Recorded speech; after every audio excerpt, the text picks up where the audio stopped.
Friends வாங்க ஜெகமல் கொங்கு ஃபார்ம்ஸுங்க எங்கே இருக்குதுன்னு பார்த்துட்டிங்கன்னா திருப்பூர் மாவட்டம் உடுமலை வட்டம் கொடுங்கியம் வல்லக்குண்டாபுரம் தெற்கே பாலார்துறைங்கிற கிராமத்தில் இருக்குதுங்க. இப்போ ஜெகமல் கொங்கு ஃபார்ம்ஸில் 3 மாடுகள் விற்பனை பதிவுகள் போட்டிருந்துங்க. ஒரு மாடு போயிடுச்சுங்க, ஒரு இளங்கன்று மாடு இருக்குதுங்க.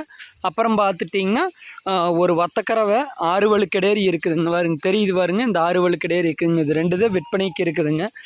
இன்றைக்கி மழை இல்லைங்களா, அதனால் மாடுகள் எல்லாமே பிடிச்சி வெளியிலேயே கட்டிட்டேங்க. நேற்றுக்கெல்லாம் மழை பெஞ்சிட்டே இருந்ததுனால எல்லா மாட்டுகளையும் பிடிச்சி சாலைக்குள்ளேயே 3:30க்கே கட்ட வேண்டியதாக போயிடுச்சுங்க.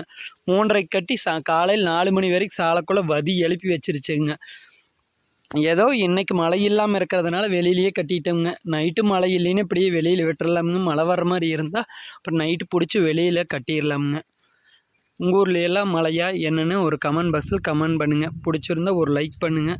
என்னோடய சேனல் பார்க்குறது மட்டும் இல்லாமல் சப்ஸ்கிரைப் பண்ணுங்கள். அப்போ தான் நம்ம போடுற விற்பனை பதிவுகளெல்லாம் நோட்டிஃபிகேஷனாக உங்களுக்கு வருங்க. அப்புறம் பார்த்துட்டிங்கன்னா மேவுகள் மழை பெய்யறதுக்கு முன்னாடியே எப்படியே தயார் பண்ணி வச்சாச்சுங்க. 4 செம சிம்பிள், ஒரு 7 கத்தை தட்டுங்க அரைச்சிட்டோம்னா இன்றைக்கி பொழுதோடத்துக்கு நாளைக்கு காலையிலத்துக்கு மேவு அளவாக இருக்குங்க. மழை பெய்கிற அன்றைக்கி மாட்டுகளை கட்டி வச்சு மேவு ஓட்டத்தனுங்க 2 பேல் வைக்கப்பில் ஒரு நாளைக்கு செலவாகுதுங்க. 500 ரூபா செலவாகுதுங்க. ஏதோ இன்றைக்கி மழை பெய்யாதனா மாட்டுகளை வேலை அவுத்து விட்டுட்டதுனால இன்றைக்கி ஒரு 500 ரூபா செலவு இல்லாமல் போயிடுச்சுங்க. மாடுகளும் நல்ல வயிறு ரொம்ப நல்ல முறைக்கு மேய்ஞ்சிருச்சுங்க. பிடிச்சிருந்துன்னா ஒரு லைக் பண்ணுங்கள், சேனலுக்கு சப்போர்ட் பண்ணுங்கள். நன்றி, வணக்கம்ங்க.